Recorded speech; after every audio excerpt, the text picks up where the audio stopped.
Hello friends, welcome to my new another video. কেমন আছো সবাই? আশা করি তোমরা সবাই খুব ভালো আছো। আজ বৃহস্পতিবার, বেলা এখন 11টা বাজে। কাল রাত্রে অনেক দেরি করে ঘুমিয়েছিলাম, তাই সকালে ঘুম থেকে উঠতে একটু লেট হয়ে গেছে। আর সকালেই দেখতে পেয়েছো কতটা মেঘ উঠেছে। কালকে রাত্রেও খুব বৃষ্টি হয়েছিল, প্রায় 8:30টার সময়। প্রায় 1 ঘন্টা টানা বৃষ্টি হয়েছে। তারপর আজকেও দেখছি মেঘলা হয়েছে।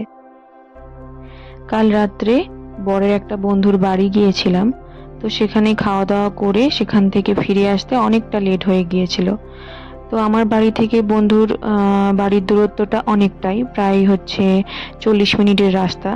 তো আমরা অটোয় করে গিয়েছিলাম। তো যখন আমরা বাড়ি ফিরবো তখন হচ্ছে অটো পাচ্ছিলাম না, তাই আসতে অনেকটাই লেট হয়ে গিয়েছিল, প্রায় 11:30 বা 12টা বেজে গিয়েছিল।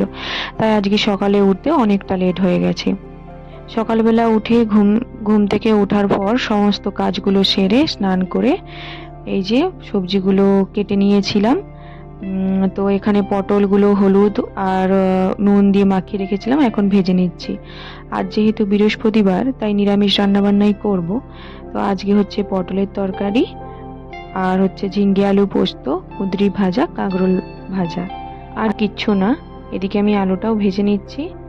প্রত্যেকটা সবজি আমি আলাদা করে ভেজে নিয়েছি আগে, আর মশলাও আমার বাটা হয়ে গেছে। সবজিগুলো আমার রান্না হয়ে গেছে। রান্না করার সময় আমি ভিডিওটা করতে পারিনি, তাই স্কিপ করে গেলাম। আর এই যে আমার ঝিঙ্গা পোস্তটাও রান্না হয়ে গেছে। আর ওইদিকে আমি কাঁকরোল আর কুঁদরিগুলো ভেজে নিচ্ছি।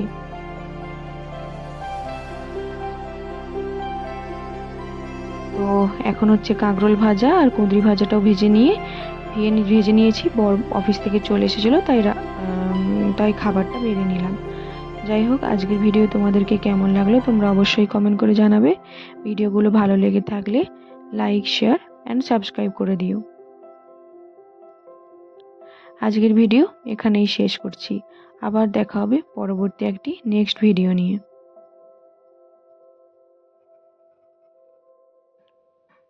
সবাইকে টাটা।